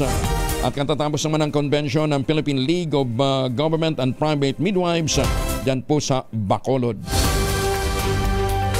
Nakiisa si Speaker Ferdinand Martin Romualdez sa mga mamamayan ng Leyte sa pakikiramay sa pagpanaw ni dating Leyte Governor Edgar Mercado Enerlan. Inialay nito ang kanyang buhay sa pagseserbisyo sa mga kapwa-waray. Ayon sa leader ng Kamara de Representantes, merong 306 na mga kinatawan ang pagpanaw ni Mayor Enerlan o Governor Enerlan ay isang malaking kawalan sa lalawigan at mga taga-Leyte. Inilarawan din ni Speaker Romualdez ang pumanaw na gobernador na pillar of strength and wisdom who helped lay the foundation of what Tingog Party List stands for today. Maganda umaga, Pilipinas! 5:17 ng oras sa buong kapuluan. Pilipinas! Oy, magandang umaga muli sa mga taga Quezon ha, lalong-lalo na sa mga taga Lucena. Binabati kayo ni Dr. Kim Tan. Dr. Kim, kumusta ka na ha? Ingat-ingat po ha. Speaking of Lucena, ulitin lamang ho natin yung pong mga nagbabalik bayan ho, nagbabalik ng Pilipinas. Abangan. Tangkilikin ho natin yung produktong gawang lokal ha.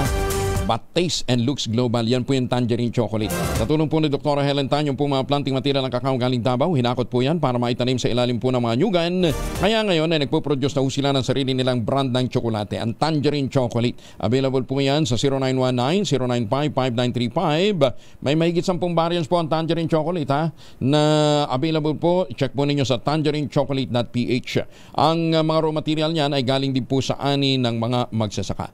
Sabi nga po ni Dr. Helen Tan, sino bang magmamalasakit sa Pilipino kundi ang kapwa Pilipino? Kaya sa bawat tangkilik po natin ng tangerine chocolate, pinalalakas natin ang loob ng ating mga magsasaka, pinalalakas natin ang ating lokal na ekonomiya. Tangerine chocolate 100% gawang atin, kaya ating tangkilikin.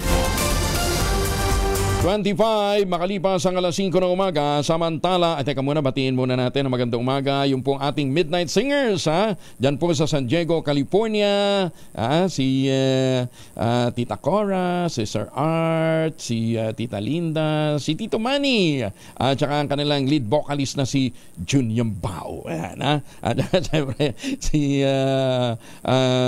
Tita Lloyds, ha? Paggalingan ho ninyo, ha? Ang inyong roadshow na malapit na ring magtungo ho ng Canada para sa iba't ibang mga performance doon. Maganda umaga, Pilipinas! Ay, Mayor Senny Mendoza ng Talisay, Batangas. Magandang umaga po sa inyo, ha? Ayan, hindi ko kumakandidato si Mayor Senny Mendoza. Binabati lamang po natin. Magandang umaga kay Governor Ramon Guico. Diyan po naman sa Pangasinan, ha? Masantos Yakbasan at Chikamin sa ating mga kababayan dyan sa Pangasinan. At magandang umaga po sa mga taga-Oriental Mindoro, ha? Lalong-lalo na kay Ma'am Joanna Valencia. Ayan, ha? Ma'am Joanna Valencia, bilib ka dito, ha? Pinagbuklod ang mga barakong politiko dyan po sa Oriental Mindoro. At ang kanilang misyon, wakasan na ang problema sa brownout dyan sa Ormin. Maganda umaga, Pilipinas! Ito muna ang ating mahiwagang tunog. Nagkakahalaga ngayon ng 1,000 piso. Mahiwagang tunog!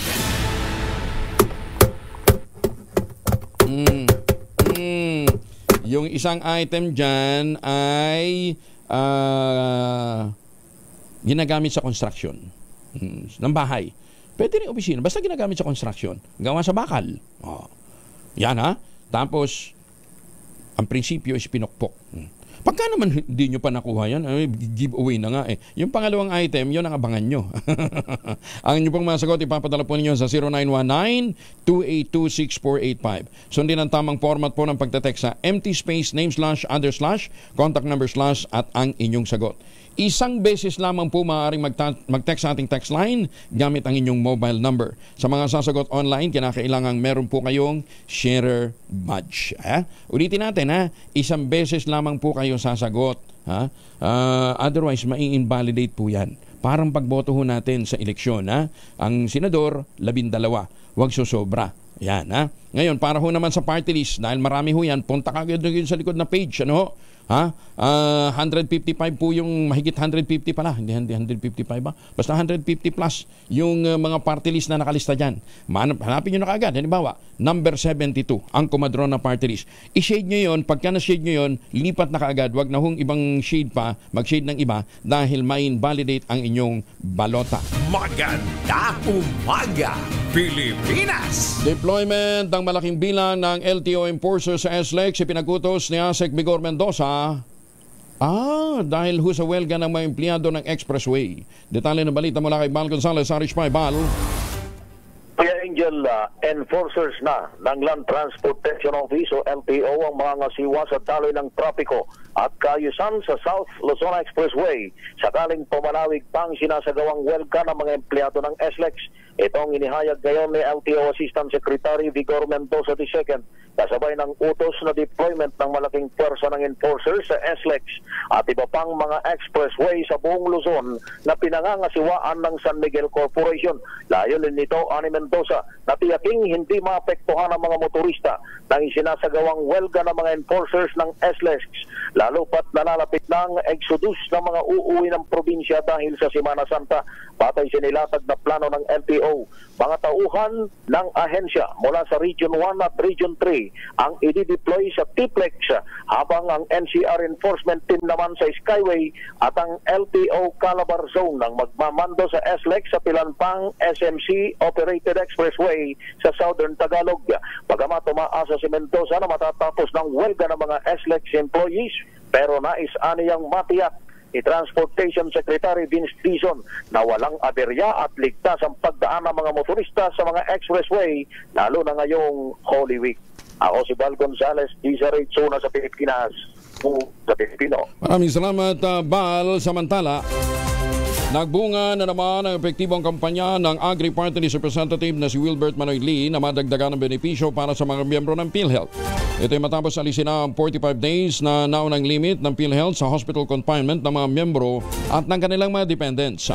Sinabi na mababatas na ang implementasyon ng PhilHealth Circular 2025-007 ay malaking hakbang tungo sa komprehensibang universal healthcare sa bansa.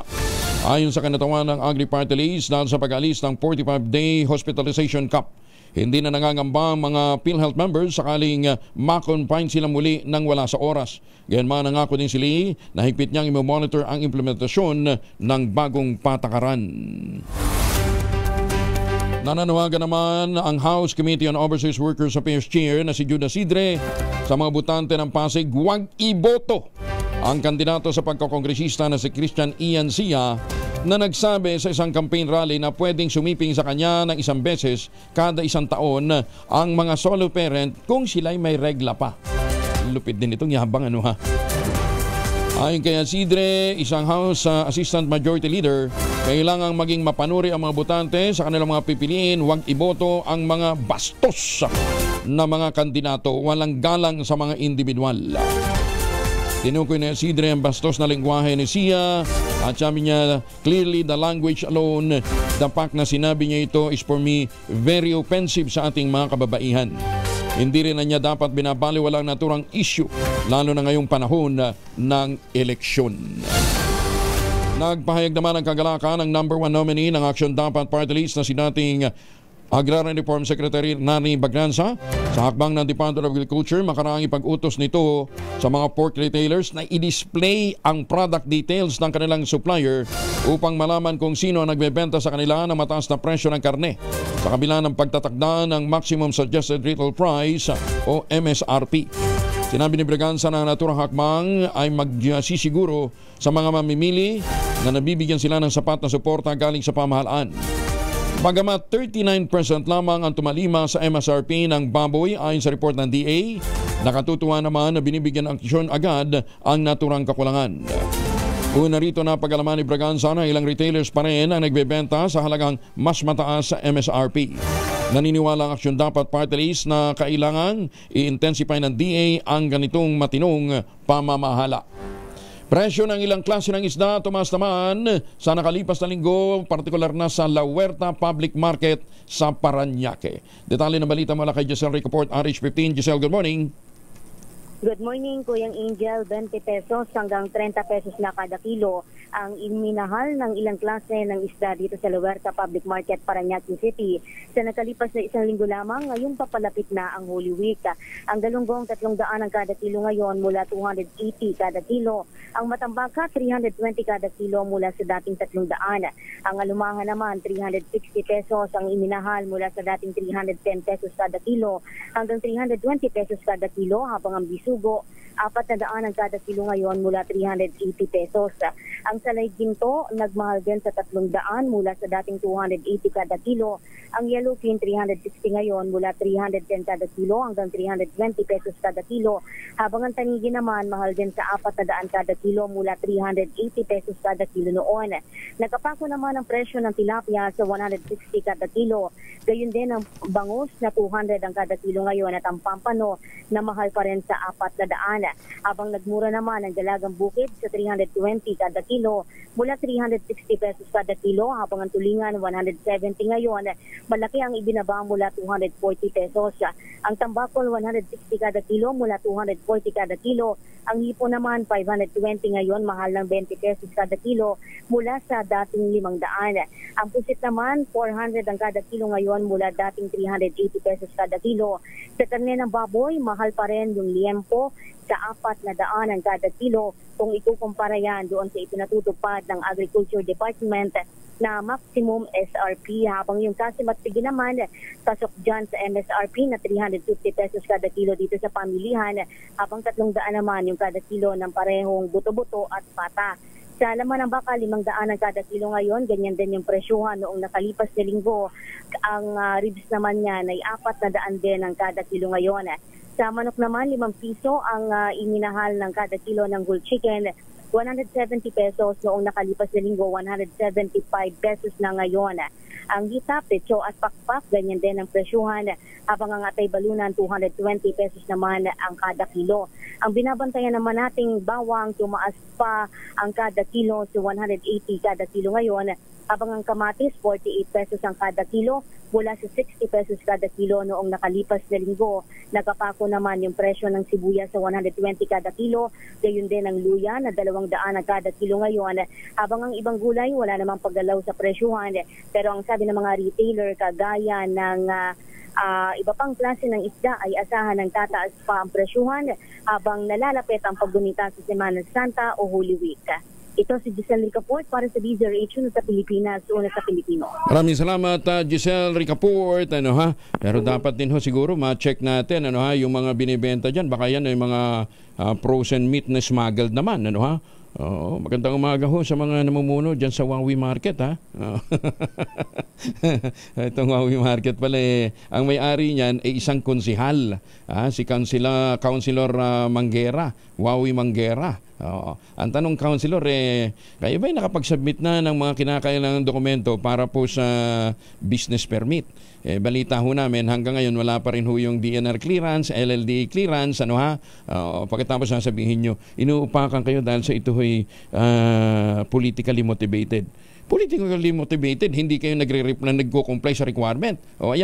May sulat din ho ang BIR. Meron din ho kayong mga hindi pa nababayaran tamang buwis. Yan ho naman ay politically motivated. Nagdidemand ho sa inyo mga ahensya na dapat na tinutugunan nyo ang inyong mga obligasyon. Pagkatapos kakandidato kayo, konsihal kayo. Maganda umaga, Pilipinas! 3 katao patay ng malunod sa dagat sa Santa Elena, Camarines Norte. Detalye na balita mula kay Roel Saldico, RH18. Diyos maraming aga, Roel. Marinaga, Kuya Angel, nasa 3 katao ang dansari matapos sa bagaytog malunod sa dagat sa bahagi ng Barangay Mulawin sa Santa Elena, Camarines Norte. Kinilala ang mga biktima ng sina alias Isi at 32 anyos, alias Krisa, 35 anyos, sang 12 anyos na batang babae. Ayon sa ulat ng Santa Elena Municipal Police Station, nagaanap ng kabebe sa dagat habang ito ay nasa low tide, ngunit biglang tumaas ang tubig sa naturang lugar. Ito ay nating nangasahin naman ang pagkamatay ng 3 dahil hindi man ito nakaligtas sa pagkalunod. Labis naman ang pagdadalamhati ng mga kapamilya ng biktima sa insidente. Nanawagan naman ang PMP sa palagian i-monitor ang kanilang mga pamilya, lalo na ngayong summer season. Mula dito sa Bicol, ito si RH18 Roel Saldico, una sa Pilipinas, una sa Pilipino. Roel, liwanagin mo, namumulot sila habang low tide tapos biglang tumaas ang tubig. Ganun, baka bilis pagka magha-high tide. Yun ang tinitingnan ko Angel ng PMP dahil nga hindi napansin na itong mga kumukuha ng kabibe sa dagat dahil nga pagpunta nila ay ganun talaga dito. May mga ibang parte na akala mo yung nasa gitna ka na mababa pa at biglang tumataas ang level ng tubig sa dagat. Yun ang delikado. Yun yung tinatawag na kantilado, no? Yung biglang biglang mababa. Pagka low tide, akala mo, siguro hindi nakatakbo. Hindi na sa layo. Maganda kay Angel. Nasa kalagitnaan na pero mababa pa yung level ng tubig at Kuya Angel. Wala naman, hindi naman beach yan, ano? Hindi paliguan. Hindi naman Kuya Angel at talagang lang ito sa malapit lang sa kanilang mga bahay. Coastal resident. Karagatang area. Nako, kinakailangan mag-iingat lalo ngayong mag-summer, ano ha? Maraming mga magsiswimming. Kamusta naman ang politika dyan sa sa Bicol, Roel? Sa politika, Kuya Angel, talagang naman dito, word war natatawag. Word war lang.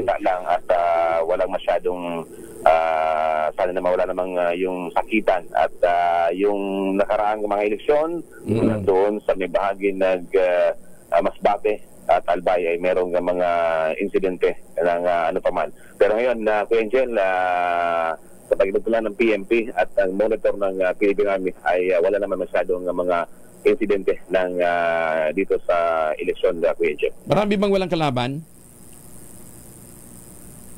Yung halos ang iba ay may kalaban, ay kinukonsidera nilang hindi masyado kalakasan ang iba at meron lang panlaban na kandidato, Kuya Angel, dito sa Bicol region, Kuya Angel. Sige, okay. Thank you, Roel. Maraming salamat. Mula dito sa Bicol, ito si RH18 Roel Saldico na sa Pilipinas, una sa Pilipino. Mabalos, Roel, para dyan sa lalawigan ng Quezon, si Dr. Helen Tan, alang kalaban alang kalaban. Alam ko si Governor Edane, wala din kalaban. Si Kong Ador, walang kalaban. Sa Mindanao, ang alam ko si Governor Lala, parang alading kalaban Si Governor Lala Mendoza ng North Cotabato, parang wala naman hong kalaban. Hanggang kwento lang.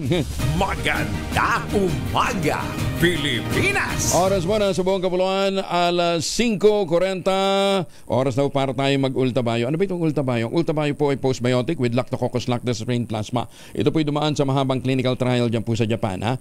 At hindi po kwentong kutsero, kundi human clinical trial. Ang bawat kapsulo po ng ultabayo ay nagtataglay ng 50 billion cells ng Lactococcus lactis strain plasma. Kaya po napaka-potent po nito. Pagpasok sa ating katawan, ina-activate po nito yung plasmacytoid dendritic cell. Yung po yung tinatawag na commander ng ating immune system.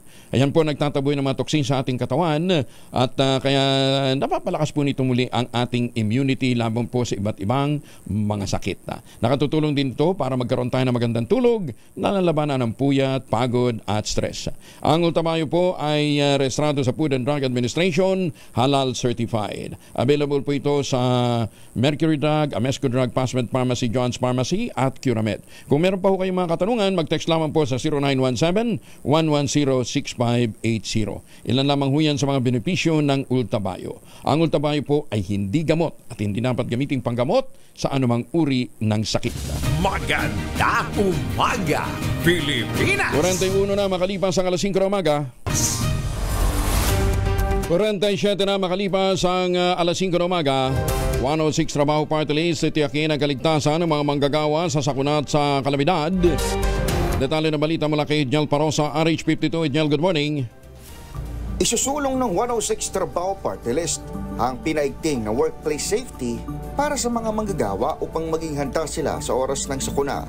Ginawa ng 106 Trabaho Party List ang pahayag matapos yumanig ang magnitude 7.7 na lindol sa Myanmar nitong Marso 28. Ayon kay 106 Trabaho Party List nominee Ninay Chavez, dapat may agarang aksyon upang maging ligtas ang lahat kapag may mga kalamidad.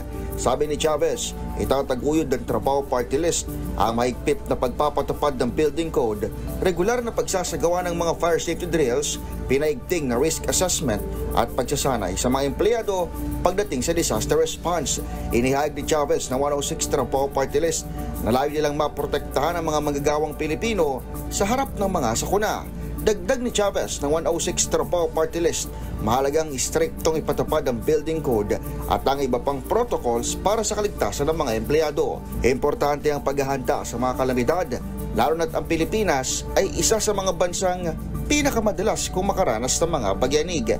Binanggit ng 106 Trabaho Party List ay naging pagsusuri ng Department of Public Works and Highways sa 21,000 gusali upang matiyak na matibay ito sakaling tumama ang The Big One o ang magnitude 7.2 na lindol sa bansa. Ito si Edniel Parrosa, nag-uulat para sa DZRH. Una sa Pilipinas, una sa Pilipino. Maraming salamat, Edniel. Samantala, COMELEC naman nagpadala na ng show cause order laban kay Misamis Oriental Governor Peter Unabia dahil sa kanyang sexist report, remark tungkol sa mga nurse. Detalye na balita mula kay Boy Gonzales, RH29. Boy. Kuyang Angel, padadala ng COMELEC na show cause order si Misamis Oriental Governor Peter Unabia hinggil sa sexist remark ito tungkol sa profesyon na mga nurse. Magugutang sinabi ni Unabia sa kanyang political campaign na tanging magagandang nursing student lamang ang bibigyan nila ng scholarship at hindi maaari ang mga lalaki, lalo na ang hindi kagandang babae. Higit ni Unabia, posible daw kasi na lalong lumala ang sakit ng pasyente kung mga nurse na hindi kagandahan ang mag-aalaga sa kanila. Loko talaga, no? Bukod dito, naglabas rin ng anti-Moro. Napahayag si Unabia hinggil naman sa kalaban ng kanyang anak sa pagkakongresista kung saan humingi ng dispensa sa nabagit na isyo ang gobernador, pero nanatiling tahimik sa sexist remark ito. Ito mismo si COMELEC Chairman George Erwin Garcia ang nagsabi na mag-sponsor sa Kuyang Angel ng resolution para sa konsiderasyon ng ANBAC upang ideklara bilang safe spaces ang mga campaign rallies, caucuses, polling places, precinct canvassing center at online election platform. Sinabi ni Garcia, paraan ito para mas lalo pang palakasin ang anti-discrimination guidelines kung saan walang lugar sa sibilisadong lipunan ang uri ng mga payag, lalo na sa political campaign. Ito si Boy Gonzales para sa DZRH sa Pilipinas. Yes, Sakay. Bakit dito sa Pasig? Wala pa silang may statement rin ba sila sa Pasig? Meron na. Meron na rin. Nung Biyernes. Okay. Nung Biyernes na pinagpapaliwalag din yung kandidatong kongresista. Ayun, ano yung bahang nangyari kay Don Pedro, At bumanat na mga ganung wala sa lugar na ng mga banat, Tapos dito naman sa Pasay may kumakandidato na ang birth certificate ay ang tanay at saka ang tatay ay parehong Chinese. Si Yuktin Tanso. Doon pala sa pangalan, latang-lata mo na Chinese. Chinese, oo. Doon sa nakuhang birth certificate, ito pala partner nanay at tatay, Chinese national. Baka pwede rin masilip ito ng COMELEC, dahil baka mamaya alamin natin niya kay yan. Dahil baka mamaya mala Alice Guo, di ba? Si Alice Guo, peke naman yung di ba sinasabi, peke yung kanyang mga dokumentong isinumite. Yung pala ang mga magulang nito, mga Chinese din. Baka walang pinag-iba ito. Si COMELEC chairman yan. Pa-check mo rin mamaya. Okay, thank you. Thank you, Boy. Maraming salamat. Samantala, balloon decorator nag-sideline ang pagbebenta ng hindi lisensyadong baril. Huli sa bypass operation. Detalye na balita mula kay Edwin Duque, RH23. Edwin. May bundag Kuya Angela, naharap na yun sa kaso kapag namang sa R88591 o Comprehensive Law and the Firearms and Ammunition Legislation at BP 881 Omnibus Election Code ang suspect na balon decorator dito sa Valenzuela. Ayon dito kay Police Ganda Election Kayaban, isang balon decorator na suspect na si Denver Santor, 32 years old, ang masita na may nakasakbit na baril sa isang bakanting lote sa Sitio Kabatuhan sa Barangay Gente de Dios sa Valenzuela. Personal na nagreklamo sina Patrolman Lucky Marvin at team nito ng PNP na pawang membro ng Station Intelligence Section ng Valenzuela PNP. Lumalabas na nagdalakuan niya ng baril ang suspect, pero nagkamali ito kay Angel dahil ang kanyang buyer ay sa palang nakasipiyang pulis na nagresulta ng kanyang pagka-aresto at pagkakabisto sa kanyang illegal na transaksyon. Arrest 23, Edwin po kinagulat sa Visa Rates, una sa Pilipinas, una sa Pilipino. Maraming salamat, Edwin. Ganda Umaga Pilipinas. Apat na kababayang Pinoy natin ang natulungan naman at nabigyan ng medical aid ng Philippine Interagency Humanitarian Contingent na nagtungo sa Myanmar upang tumulong sa mga naapektuhan ng magnitude 7.7 na lindol. Ayon sa Office of Civil Defense, bukod sa mga Pilipino, meron ding 136 Burmese na dinala sa Philippine Emergency Medical Assistance Team Type 1 PICS Hospital na nasa Bumingyong Temple sa Bagan. Kabilang sa mga sakit na tinugunan ng Philippine team ay hypertension, type 2 diabetes, intensive crisis, arthrosis muscle disorder, urinary disorder, wrist injuries, conjunctivitis. Nako, sabi nga po ni Dr. Helen, ni Dr. Jessica D, mag-iingat po tayo sa pagkusot-kusot ng ating mga mata ngayong panahon ng tag-init dahil usong-uso ang conjunctivitis. Dapat daw huwag tayo nagkukusot ng ating mga mata basta-basta, lalong-lalo na kung hindi naman tayo nakapaghugas dahil usong-uso ngayon ang iba't ibang mga sakit sa mata, lalong-lalo na ang sore eyes. Maganda Umaga Pilipinas. 6 na minuto na lamang o 5 minuto na lamang bago mag-ACS ng umaga. Maganda Umaga Pilipinas. 3 minuto na lamang bago mag-ACS na umaga. Oy, para sa mga taga-Binangonan, Rizal at mga kalapit na mga bayan, nandiyan po yung St. Monique Malay, the most prestigious project ngayon sa Binangonan. Tingnan ho ninyo yung kanilang model townhouse model townhouse yung Bianca. 2-story townhouse yan with balcony na may 2 hanggang 3 bedrooms. Pwede nyo ma-avail through pag-ibig financing at less than 20,000 pesos a month, 30 years to pay. Makipag-ugnayan po kayo sa 0917-719-7908 para po sa karagdagan detalye. Ulitin natin, 0917-719-7908 para sa detalye. Yan po yung tinatawag nilang luxurious living but affordable housing. Ayan, Yan po ang St. Monique Balay. Mahigit naman sa 2,000 tauhan ng Metropolitan Manila Development Authority ay pakakalat sa Metro Manila ngayong holiday o ngayong Holy Week. Next week na palang Holy Week, Ito ay para matiyak ang maayos at tigtas na pagunita ng Semana Santa. Partikular na tututukan ng MMDA ang mga bus terminal at mga pangunahing kalsada sa National Capital Region para masiguro ang kaligtasan ng mga bibiyahe. Bukod dito, may tatalaga ring mga tow trucks at mga ambulansya para umalalay sakaling may aksidente o may mga motoristang masisiraan ng sasakyan. Kaya kung kayo po'y nagbabalak ng long drive, ngayon pa lamang dapat i-check niya ninyo ang inyong mga sasakyan. Diba yun? Blow bags. I-check nun ninyo hindi lamang po ang makina kundi mga gulong at iba pang mga mahalagang bahagi ng inyong sasakyan. 2x2 at ACS Balita susunod na sa ilang saglit. Kuya Angel po si Angelo Palmones nag-iiwan sa inyo ng isang magandang umaga. Maraming salamat sa iyo walang sawang pagsubaybay, pakikinig at pagtitiwala. Ang ating quote of the day ngayong araw na ito ay mula po kay George Orwell. Ang sabi po ng mamamahayag na si George Orwell, "It's frightful that people who are so ignorant should have so much influence." Bagong balita, bagong impormasyon, kasama si Kuya Angelo Palmones. Magandang umaga, Pilipinas! 1 minuto bago mag-ACS ng umaga.